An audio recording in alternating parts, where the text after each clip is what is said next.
करोड़ों दर्शकों का मिल रहा साथ। एमपी की बात एमपी न्यूज के साथ।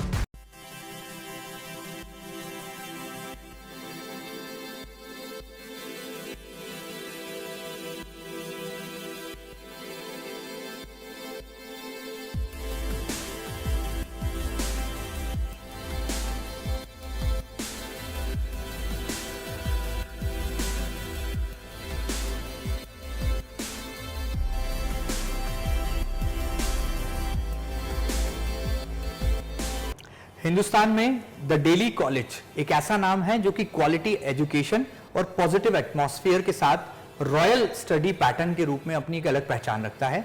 कैसे एक बड़ी उपलब्धि जो है डीसी के नाम के साथ जुड़ी है और लोग इसे गोल्डन अचीवमेंट का नाम दे रहे हैं। जी हाँ, आईवी लीग में अब डीसी का नाम शामिल हो गया है और 10 सालों की डीसी की जो मैनेजमेंट टीम है उसने बहुत मेहनत की है, बहुत सारे इनोवेशंस किए हैं, स्पोर्ट्समैनशिप स्पिरिट के साथ लगातार एक नई लीडरशिप को नए आयाम पर पहुंचाने के लिए दिन रात मेहनतें की हैं।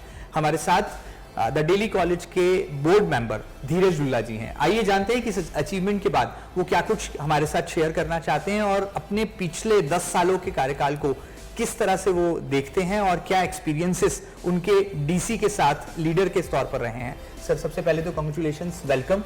ये बड़ा अचीवमेंट जो है अब आपके नाम के साथ, दिल्ली कॉलेज के नाम के साथ जुड़ गया है, आईवी लीग। लोग बहुत खुश हैं क्योंकि लोग कह रहे हैं कि अब चक दे इंडिया की तरह दिल्ली कॉलेज भी चक दे इंडिया की स्पिरिट दिखा रहा है। क्या कहेंगे आप? पहले तो मैं इस आईवी लीग के लिए प्रिंसिपल मैम, हमारे जो प्रेसिडेंट साहब हैं महाराज प्रकरण सिंह पवार और सारे यहाँ के जो स्टाफ हैं, बच्चे हैं, उन सबको बधाई देना चाहूँगा। बेसिकली आईवी लीग एक ऐसा स्ट्रक्चर है जहाँ पूरे इंडिया से जो स्कूल्स हैं अलग अलग, उनको सेलेक्ट करके एक सुपर लीग बनाई गई है। जिसमें दून स्कूल है, कई प्रतिष्ठित स्कूल्स हैं, मेयो स्कूल है, अजमेर और दिल्ली कॉलेज है। ऐसे करके फिर 7 स्कूल पूरे कंट्री में चयनित किए गए हैं जिनको 5 स्टार रेटिंग्स मिला के आईवी लीग। तो ये अब तक का सबसे बड़ा अवार्ड है जो दिल्ली कॉलेज को उपलब्ध दिया गया है, जो इसकी क्वालिटी को और चीज़ों को दर्शाता है कि दिल्ली कॉलेज में किस तरीके का काम हो रहा है। बिल्कुल। अभी तक हम क्लीनेस्ट सिटी ऑफ इंडिया थे, इंदौर को जो है सबसे क्लीनेस्ट सिटी कहा जाता है और क्लीनिंगनेस के मामले में भी हम सुपर लीग में हैं और अब जो है दिल्ली कॉलेज ने एजुकेशन में आईवी लीग को हासिल किया। ये तो इंदौर की पानी में ही तासीर है कि हमें सब हमेशा परचम फैलाना है। उसी तरीके से दिल्ली कॉलेज इतिहास में भी करता है और अभी भी उसने किया है। धीरज सर, मेरे मन में सवाल था, 10 साल हो गए इस नोबल लीडरशिप को कैसे आप देख रहे हैं और किस तरह के आपके एक्सपीरियंसेस रहे? बहुत सारे इनोवेशंस भी आपकी टीम ने किए, लगातार आप लोग मेहनत कर रहे हैं, क्वालिटी एजुकेशन पर फोकस है, इंफ्रास्ट्रक्चर डेवलपमेंट पर आप लोग काम कर रहे हैं। कैसे अब तक के अपने इस पूरे टेन्योर को आप जो है एनालाइज करते हैं? जी, पहले तो मैं सारे ओल्ड एलियंस जिन्होंने मुझ पर भरोसा किया और मुझे आज यहाँ 2 टर्म लगातार मैं यहाँ पे रहा हूँ और मतलब इलेक्शन होके हाईएस्ट वोट से जीत के मैं जब यहाँ पे आया तो बहुत सारा ट्रस्ट और इनका विश्वास था सब लोगों का जो मुझे मिला। इसी करीब में मैंने जो मेरे पास 10 साल हैं उसमें जो निष्ठा से और जो दिल से काम किया है, उसमें सबसे बड़ी चीज़ है मैन जी कि मैं दिल्ली कॉलेज को अपना घर समझता हूँ। मुझे कोई भी ओल्ड एलियन कभी भी अप्रोच करता है तो मेरे बारे में एक चीज़ ख्यात है कि मैंने किसी भी ओल्ड एलियन का ना कभी फ़ोन इग्नोर किया है या उनके काम को कभी नज़रअंदाज किया है। मैंने अपनी पूरी क्षमता से उसे करने की कोशिश की है। वो काम हो नहीं हो, उनकी चीज़ें जो मैं रख सकता हूँ लोगों के सामने, उनकी समस्याएं सॉल्व कर सकता हूँ, तो मैंने हर किसी को अटेंड किया और वो कॉल किया है। इसी के साथ कई उपलब्धियां हैं जिसमें से मैं कुछ आपको अगर बताऊंगा। जी बिल्कुल। तो सबसे बड़ी उपलब्धि रिसेंट पास्ट में हुई है जो अभी तक मैंने कई लोगों से साझा नहीं की है। मैन जी, दिल्ली कॉलेज की जो जमीन थी ये पूरी लीज की जमीन को कंसिडर किया जाता रहा है। बेसिकली दिल्ली कॉलेज की ओरिजिनल जमीन महाराजा होलकर जमाने से हमें ग्रांट हुई थी दरबार से और 1965 में एक लीज एग्जीक्यूट कर दी गई थी दिल्ली कॉलेज की जमीन का, जिसको ये दिखा दिया गया था कि रेसिडेंसी एरिया में है तो नगर निगम रेसिडेंसी एरिया में आ गया तो उसको दी गई, जबकि हमारे जो पूर्व में उन्होंने इसका विवेचन ढंग से नहीं किया था। जब मैं अभी दिल्ली कॉलेज में बना और रिसेंट लास्ट 1-1.5 साल की मेरी जो रिसर्च रही उसमें ये पता लगा कि 118 एकड़ में से सिर्फ 4 एकड़ जमीन रेसिडेंसी एरिया में है। बाकी की 114 एकड़ की जो जमीन है वो 3 अलग अलग गांव की है। और जब मैं इसके डिटेल में गया तो मुझे ये पता लगा कि सारे ही रिकॉर्ड्स में जो मैंने सारे निकलवाए रेवेन्यू डिपार्टमेंट से, वहां पे सारे रिकॉर्ड्स में दिल्ली कॉलेज का ही नाम दर्ज है और दिल्ली कॉलेज की ही ओनरशिप है। फिर मैं ये संज्ञान में रेवेन्यू डिपार्टमेंट के भी लेके आया और दिल्ली कॉलेज सोसाइटी के भी संज्ञान में लेके आया ये बात। और संज्ञान में लाने के बाद जब मैंने रेवेन्यू डिपार्टमेंट को रेगुलर अप्रोच किया तो वहां से मुझे डाइवर्शन टैक्स उन्होंने निकाला, जो अपने आप में एक तरीके से ये बोलना है कि ये जमीन हमारी मलकियत की है। लीगलाइज डेफिनेशन ऑफ ओनरशिप एक तरीके से हमारा हो गया है। अब मैं ये अब तक की सबसे बड़ी उपलब्धि मानता हूँ, क्योंकि दिल्ली कॉलेज की इतनी इम्पोर्टेंट धरोहर जो कि जिसमें हिस्ट्री है, आज उसकी लीगल राइट्स अगर दिल्ली कॉलेज को वापस मिल पा रही है तो मैं एक सबसे बड़ा अचीवमेंट मैं इस चीज को मानता हूँ। हमने वो सारे पेपर्स जो मेरी फाइंडिंग है वो मैंने दिल्ली कॉलेज को फॉरवर्ड कर दिए, दिल्ली कॉलेज ने अपने एडवोकेट्स को कर दिए हैं जो अब लीगल तरीके से प्रोसीड हो रहे हैं for correcting the papers of नगर निगम। और हर रिकॉर्ड पे रेवेन्यू रिपोर्ट पे पूरी तरीके से अभी दिल्ली कॉलेज का नाम चढ़ चुका है और चढ़ा हुआ है। तो ये मेरा अब तक का सबसे बड़ा अचीवमेंट मैं मानता हूँ। इसके अलावा जब मैंने दिल्ली कॉलेज ज्वाइन किया था तब यहाँ पे यूनिवर्सिटी प्रोजेक्ट की तैयारी चल रही थी, आज से करीब 10 साल पहले। जब यहाँ के हमने फंड्स वगैरह देखे तो हमें पता लगा कि दिल्ली कॉलेज का जो कॉर्पस है वो सिर्फ 4 करोड़ रुपए का है। और अगर हम यूनिवर्सिटी बनाने जाते तो हमें कहीं ना कहीं लोन लेने के लिए दिल्ली कॉलेज में प्रपोजल आया हुआ था। फिर जब उस स्थिति को देखते हुए मैंने अपने बोर्ड मेंबर्स को कन्विंस किया और मिलकर एक डिसीजन लिया कि हम यूनिवर्सिटी को स्क्रैप करते हैं, ये गलत डायरेक्शन में हम चले जाएंगे। उस समय से हमारा एक सफर स्टार्ट हुआ दिल्ली कॉलेज को सशक्त करने के लिए फाइनेंशियल रूप में। उसमें हम लोगों ने यहाँ पे सबसे पहले एक प्रोसेस स्टार्ट किया। यहाँ पे जनरली बजटिंग होती थी, जो बजटिंग लोग दिल्ली कॉलेज में डिस्ट्रीब्यूट कर देते अलग अलग डिपार्टमेंट में और वो पूरा बजट खत्म कर देते थे अलग अलग डिपार्टमेंट्स। और एट द एंड जो दिल्ली कॉलेज को प्रॉफिट बचता था वो बड़ा नॉमिनल बचता था। उस जमाने में जो प्रॉफिट होता था वो करीब करीब सारे रेवेन्यू के अगेंस्ट 7% ऑफ द रेवेन्यू रहता था, जो करीब करीब 2 करोड़ के आसपास रहता था। जब ये स्थिति देखी हमने तो हमने एक नया सिस्टम चालू किया कि दिल्ली कॉलेज में हमने ये चालू किया कि भैया हम बजट डिपार्टमेंट वाइज डिस्ट्रीब्यूट नहीं करके हम एक्चुअल जो रिक्वायरमेंट है उसके बेसिस पे बजटिंग करेंगे। जब से हमने वो प्रोसीजर स्टार्ट किया बजटिंग करने का, वो 2014 है और आज 2024 है। हम 2024 में 2 करोड़ की जगह आज 28 करोड़ के प्रॉफिट और सरप्लस, जो सही शब्द आएगा सरप्लस पे बैठे हैं। तो वो जर्नी हमारी 2 करोड़ से 28 करोड़ की हुई। और जो 4 करोड़ रुपए का हमारा कॉर्पस था दिल्ली कॉलेज का, वो इन 10 सालों में 150 करोड़ के कॉर्पस पे आके खड़ा हुआ है। मतलब आत्मनिर्भर दिल्ली कॉलेज, आत्मनिर्भर दिल्ली कॉलेज हो गया। आज हमारी इनकम हमारे जो इससे है परसेंटेज ऑफ डिपॉजिट से है, वही अपने आप में इतनी सक्षम है कि वो एक दिल्ली कॉलेज को बड़ी स्ट्रॉन्ग सपोर्ट देती है। इसी सपोर्ट के कारण कोविड पीरियड में भी हम लोगों ने जो हमारे स्टूडेंट्स हैं उनको 30-40% फीस का वेवर दिया और टीचर्स को फुल सैलरीज भी दी। दोनों का सक्षम मैनेजमेंट हमने साथ में लागू रखा। और ये पूरा पैसा जो हम कॉर्पोरेट बनाए हैं, इसको हम लोगों ने इसलिए बनाया क्योंकि दिल्ली कॉलेज की अब जब भी ग्रोथ रही है वो पीस एंड बिट्स में हुई है। कभी एक चीज हुई, एक कंप्रेसिव प्लान नहीं बना इसका ओवरऑल डेवलपमेंट के लिए। तो ये कॉर्पोरेट अभी आने वाली बोर्ड और इनको सक्षम करेगा एक बड़े लेवल पे वैश्विक स्तर पर दिल्ली कॉलेज को एक और नए जमाने के चीजों को मैच करते हुए एक वर्ल्ड क्लास इंफ्रास्ट्रक्चर की तरफ। आज भी दिल्ली कॉलेज का इंफ्रास्ट्रक्चर बहुत अच्छा है, बट विद चेंजिंग टाइम्स इसको और बहुत जरूरत है, जिसके लिए ये फंड पूरा बच्चों के भविष्य में और बच्चों के डेवलपमेंट में यूज होगा प्योरली। तो इस तरह की कुछ चीजें जो मैंने अपने कार्यकाल में की हैं। जहां तक दिल्ली कॉलेज का कार्यकाल की बात है, दिल्ली कॉलेज पूरे 10 साल में से 7-8 साल हमेशा नंबर 1 पोजीशन पे रहा है। दिल्ली कॉलेज का एकेडमिक रिजल्ट की बात करें तो अभी जो डॉक्टर गुरमीत बिंद्रा जी के अंडर हम चल रहे हैं उसमें हम लोग अभी हाईएस्ट अभी तक का दिल्ली कॉलेज का जो बैच एवरेज है उसको अचीव कर रहे हैं। बोर्डिंग स्ट्रेंथ की बात करें तो हम अगर हमारे यहाँ बोर्डिंग जो जनरली होती है वो क्लास 7 to 12 के बीच में रहती है, अगर उसका बच्चों का परसेंटेज देखें तो 50% हमारे 45 to 50% बोर्डर्स है और 50% डे बोर्डर्स है, जो बहुत ही एक हेल्दी कॉम्पोजिशन है। हमारे जो टीचर्स हैं वो जब भी तकलीफ में होते हैं, कोई ओल्ड टीचर्स जो हमारे से रिटायर भी हो जाते हैं वो भी आज भी तकलीफ में है, तो दिल्ली कॉलेज उनको बाहर से जाके फाइनेंशियल सपोर्ट करता है। जहाँ तक बच्चों की स्कॉलरशिप्स हैं तो जो बहुत अच्छे नेशनल लेवल पे स्टूडेंट्स परफॉर्म कर रहे हैं उनको हम लोग फ्री स्कॉलरशिप पे उनकी पूरी फीस वेव करके उनकी चीज़ों को देश के भविष्य में जो एक अच्छी जगह कर सकते हैं उनको कर। हमारे कुछ स्टूडेंट्स विंबलडन जूनियर में खेले हुए हैं, नेशनल ओलंपिक्स में गए हुए हैं शूटिंग्स में। कई ऐसे लोग हैं जो नेशनल स्तर पर अवार्ड्स कर रहे हैं। अगर स्पोर्ट्स की बात की जाए तो आज दिल्ली कॉलेज पूरे इंडिया में सबसे ज्यादा स्पोर्ट्स के मेडल्स ला रहा है और एजुकेशन में भी कर रहा है। पहले दिल्ली कॉलेज में एजुकेशन एक एडिशनल चीज थी, बट अब एक कंपल्शन हो गया है।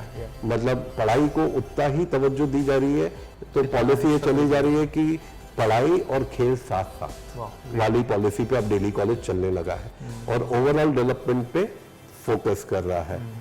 आईपीएससी, इंटरनेशनलिज्म, जो अलग अलग देशों से करीब 45 देशों से हम लोगों के बच्चे आ रहे हैं, जा रहे हैं। कई एक्टिविटीज, कॉन्फ्रेंसेस हम कर रहे हैं, हमारे टीचर्स जाके वहाँ पे कर रहे हैं, बच्चों का एक्सचेंज हो रहा है। तो कई तरह की ओवरऑल डेवलपमेंट सुविधाएं जो होनी चाहिए वो हो रही हैं। ग्राउंड्स अपग्रेड हो रहे हैं। Turf first time Madhya Pradesh में किसी स्कूल में, हमारे स्कूल में डेवलप हो रहे हैं। Athletic grounds, international athletic grounds develop हो रहे हैं और बास्केटबॉल कोर्ट जो हमारे यहाँ हो रहे हैं वो वर्ल्ड में मतलब लिमिटेड 0.1% स्कूल्स में है, ऐसे बास्केटबॉल कोर्ट्स डेवलप हो रहे हैं। शूटिंग रेंज बन रही है। ऐसी कई सुविधाएं जो first time in India Delhi college अब अपने यहाँ पे एक स्टेप आगे बढ़ रहा है। बहुत सुंदर सर। बहुत सारे आपने अचीवमेंट्स भी गिना दिए, बहुत सारे गोल्डन अपॉर्चुनिटीज जो मिल रही हैं डीसी को बताएं। जब हम बहुत अच्छा काम करते हैं सर तो कुछ लोग होते हैं जो क्रिटिसिज्म भी करते हैं, तो क्या कोई क्रिटिसिज्म की परवाह करते हैं या जो आरोप लगते हैं उनको किस तरह से आप देखते हैं? मनगढ़ंत आरोप हैं या इनमें कुछ विभाग सच्चाई भी है? देखिए, आरोप तब लगने चाहिए जब प्रोग्रेस आपकी नहीं हो रही हो या प्रोग्रेस से आप डिटोरिएट कर रहे हो। ये तो ऐसा हो गया कि जैसे आपने कंपनी करी या आपने कोई भी चीज चालू करी और उसमें आपने प्रोग्रेस किया, तो प्रोग्रेस क्यों की उस पर आरोप लग रहा है आपको इतना नहीं इतना होना था। तो हो ये रहा है कि हमने हमारे कार्यकाल में प्रॉफिट्स 10 गुना कर दिए, रिजर्व्स जो है वो 4 से 150 करोड़ कर दिए, उस पर आरोप लग रहा है। हाँ, हमने वो रिजर्व खर्चे कर लिए होते तो आरोप लग रहे होते तो समझ में आता है। कमा के उसको एफडी में कन्वर्ट कर दिया तो किस चीज का आरोप लग रहा है ये समझ में नहीं आ रहा है। बेसिकली ये बौखलाहट है कई लोगों की जो दिल्ली कॉलेज की प्रोग्रेस नहीं देख पा रहे हैं या जिनकी सत्ता परिवर्तन हुए हैं या जिन्हें तकलीफ है कई चीजों की। जो एक मैं देखिए किसी भी ऐसे पृष्ठभूमि से नहीं आया जो किसी के मतलब जनरेशन बेस थी। मैं अपनी मेहनत से दिल्ली कॉलेज में इलेक्ट होके आया। तो जब इलेक्ट होके आया तो कई लोगों को तकलीफ हुई कि एक नॉर्मल कोर्स से एक लड़का कैसे आके यहाँ पे बैठ गया और उसने ये सब चीजें अचीवमेंट कर ली। तो उस चीज की जो तकलीफें हैं उसको गलत तरीके से लोगों के यहाँ जा जाके बोलने से कोई भी चीज सच्चाई नहीं हो जाती। जहां तक बात है, अगर किसी को तकलीफ है या कोई भी एक भी प्रूफ लेके आए, एक भी चीज सामने लेके आए तो समझ में आए। बट जहां तक बात है, जब भी आप कोई अच्छा काम करेंगे, कोई भी चीज करेंगे तो लोग बोलेंगे। आज आप पॉलिटिकल चीजों में हमेशा ही देखते हैं कि एक विपक्ष होता है, एक पक्ष होता है, दूसरे का काम है बोलना, पहले का काम है करना। तो हम हमारी मेहनत से काम कर रहे हैं और एक के बाद एक चीजें जो दिल्ली कॉलेज और बच्चों के हित में वो अचीव करते जा रहे हैं। फिल्मी गीत है, कुछ तो लोग कहेंगे, लोगों का काम है कहना। बिल्कुल एडमायर करते हैं आप इसको। बिल्कुल 100%। Right sir. चलिए, आप बहुत लकी भी साबित हुए डीसी के लिए। हम देख रहे हैं कि जब आप बोर्ड मेंबर की भूमिका में रहते हैं तो बहुत अलर्ट, बहुत सेंसिटिव भी हैं आप, स्टूडेंट्स की कोई प्रॉब्लम हो, ओल्ड एलियंस कोई ऐसी इशू लेकर आता है, तुरंत रिजॉल्व करने में जुट जाते हैं बिना ये सोचे समझे कि इसका एक प्रोसेस है, आपको लगता है कि यार इसको तुरंत सॉल्यूशन दिया जाए। तो ये नेचर कैसे डेवलप हुआ? भाई दिल्ली कॉलेज हमेशा से मेरे लिए बहुत ही दिल का मामला है। मैं यहाँ पढ़ा हूँ और मैं क्या काफ़ी ओल्ड इंडियन सब अपने दिल से ही दिल्ली कॉलेज को जोड़ के देखते हैं और हम लोगों की एक ही भाव होती है कि दिल्ली कॉलेज को जितनी ऊंचाई तक पहुंचा सके हम पहुंचाएं। और दिल्ली कॉलेज में अपने आप करो, मैं रहूं या कोई भी रहे, ये चीज अपनी एक ऊंचाई हमेशा अचीव करते रहेगा। महेंद्र भाई मेरे भी 10 साल हो गए, मैं भी आगे पीछे कहीं ना कहीं अब रेस्ट करना चाहूंगा। मैं भी चाहूंगा कि अब नया ब्लड आए, नए विचार आए और चीजें करें। मैंने अपना संपूर्ण समय दे दिया है और मैं उससे बहुत सेटिस्फाइड हूँ। मेरे कार्यकाल को लेकर जो मैंने लैंड का अचीवमेंट किया दिल्ली कॉलेज के लिए, जो मैंने फाइनेंशियल ग्रोथ दी है दिल्ली कॉलेज को, जो एक स्टेचर पे लेके आए हैं, जो एकेडमिकली, तो मेरे को एक कंटेनमेंट है, मेरी फुलफिलमेंट है। और आज अब समय है मैं अपने परिवार को भी समय दूं। और जहां तक बात है, मेरा एक पर्सनल नेचर है कि मैं बहुत लोगों की मदद करने में विश्वास रखता हूँ कि अगर ऊपर वाले ने आपको ये नियत बख्शी है कि आप कुछ कर सकते हो, तो बिल्कुल बेझिझक और बिना किसी कॉलर ऊपर किए या ईगो के मैं हमेशा हर आदमी के लिए खड़ा रहता हूँ। तो मेरा ये बड़ा स्पष्ट है कि अगर मेरे पास कोई आया है ओल्ड एज, तो मेरी फर्स्ट प्रायोरिटी रहती है कि जो मैं कर सकूँ मैं बिल्कुल करूँ। आपका नाम ही धीरज है और आपके नेचर में भी धीरज है, बहुत धैर्यवान भी हैं, बहुत पेशेंस भी रखते हैं। तो ये बड़ा फैसला आपने इतना जल्दी ले लिया? नहीं, बड़ा फैसला मैंने नहीं लिया, ये मेरी काफ़ी सोच के बाद और शुरू से आ रहा है। देखिए क्या होता है, हर चीज़ का एक समय होता है और मैं एक सेटिस्फाइड हूँ। मैंने पूर्ण समय दिल्ली कॉलेज को दिया है। अनफॉर्चुनेटली आजकल कुछ लोग दिल्ली कॉलेज को बहुत गलत डायरेक्शन पे और बदनामी पे लेके जाते हैं अपने पर्सनल वेस्टेड इंटरेस्ट के लिए। देखिए मेरा टेन्योर तो बहुत अच्छा चला गया, मैं बहुत सेटिस्फाइड जा रहा हूँ। लेकिन मैं ये जरूर कहना चाहूंगा कि हम एज अ ओल्ड इंडियन एक फैमिली, एक कम्युनिटी है, हमें उन लोगों से अवेयर रहना चाहिए जो दिल्ली कॉलेज को खुद ही भस्मासुर की तरह कभी खराब ना कर दे। हमें एक लायक बंदों को, लायक जो ओल्ड इंडियन से वो आने चाहिए और जो दिल्ली कॉलेज के इंटरेस्ट में निस्वार्थ भाव से काम कर सके उनको करना चाहिए। आपके प्रेसिडेंट हैं विक्रम सिंह पवार, उनके बारे में क्या कहेंगे? उनसे बहुत अच्छी केमिस्ट्री है आपकी और शायद इसका फायदा डीसी को भी बहुत मिलता है। देखिए विक्रम सिंह जी बहुत ही डायनेमिक लीडर है, full of energy, go getter है, नए विजन के साथ है और समय से स्पीड से काम करने वाले लोगों में से। जितना समय वो एज अ प्रेसिडेंट देते हैं, मैंने किसी प्रेसिडेंट को, मेरा सौभाग्य 4 प्रेसिडेंटों के साथ काम करने का रहा है। विक्रम जी के फादर के साथ, उनकी मदर के साथ, महाराज झाबुआ साहब के साथ, सभी प्रेसिडेंट्स बहुत अच्छे रहे। लेकिन विक्रम जी बहुत ही अलग ऊर्जा के साथ और पैशनेट तरीके से काम करते हैं और उनके अंदर पूरी बोर्ड हमारी यूनाइटेड चलती है, एक्सेप्ट वन, मैं नाम न लेना चाहूँगा, बट मतलब हमारे यहाँ पे इलेक्शंस के बाद कौन कांग्रेस में, कौन बीजेपी में, इसकी कोई चर्चा नहीं होती है। चाहे वो प्रीवत सिंह जी हो, महाराज देवास हो, सभी एक तरीके से दिल्ली कॉलेज इंटरेस्ट में काम करते हैं। मतलब आउट ऑफ 9 मेंबर्स 8 मेंबर्स एक तरीके से काम कर रहे हैं और सब पूरी लगन से, पूरी अपने विवेक से बहुत अच्छा काम कर रहे हैं और दिल्ली कॉलेज का बोर्ड बहुत ही सुचारू रूप से और अच्छी तरीके से चल रहा है। सर फ्यूचरिस्टिक गोल्स क्या हैं, क्या प्लानिंग है फ्यूचर के लिए, क्योंकि डीसी लगातार गोल्डन अचीवमेंट्स हासिल कर रहा है, ये लीग तो एक पड़ाव है, मंजिल अभी बाकी है। देखिए दिल्ली कॉलेज का फाइनल एम तो वर्ल्ड नंबर 1 है। वाह ग्रेट। हम लोग तो उससे कम पे कॉम्प्रोमाइज करने वाले नहीं है, न रुकने वाले। और जहां तक बात है कि फ्यूचरिस्टिक गोल, मैं जो कॉपरेट कर सकूंगा, जिस कैपेसिटी में मुझसे चाहा जाएगा, मैं हमेशा दिल्ली कॉलेज के लिए अवेलेबल और खड़ा रहूंगा।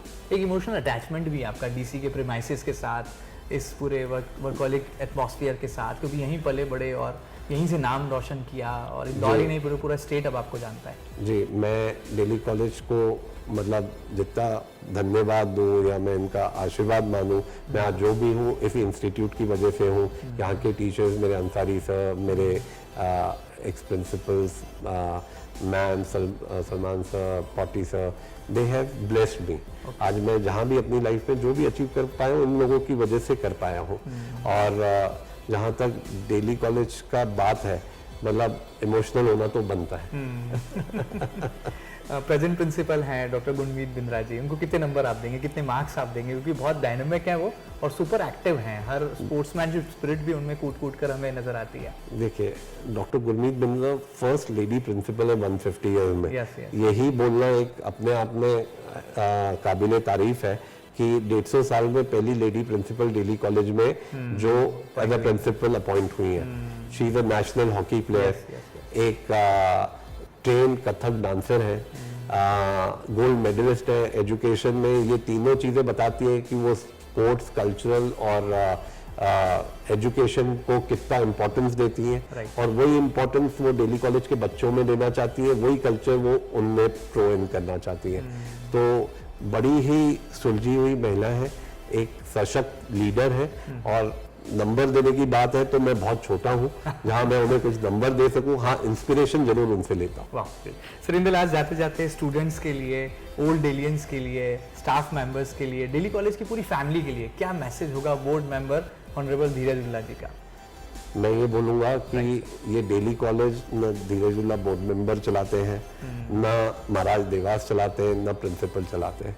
ये जो इसमें पूरी आत्मा बचती है वो यहाँ के टीचर्स जो रोज काम करते हैं और जो बच्चे यहाँ से निकल के जाते हैं, ये पूरा दिल्ली कॉलेज वहाँ से आता है। और जहाँ तक टीचर्स की बात है तो टीचर्स का तो जितना बच्चे धन्यवाद दे सके उतना कम है। वो इसी तरीके से अपना अच्छा काम करते जाएं और वो बच्चों का निर्माण नहीं कर रहे, वो राष्ट्र का निर्माण कर रहे हैं। ये जब वो सोच के साथ काम करेंगे तो वो जिस तरीके के बच्चे निकाल रहे हैं दिल्ली कॉलेज से, वो कहीं ना कहीं राष्ट्र की बेहतरी में बहुत बड़ा काम करेंगे।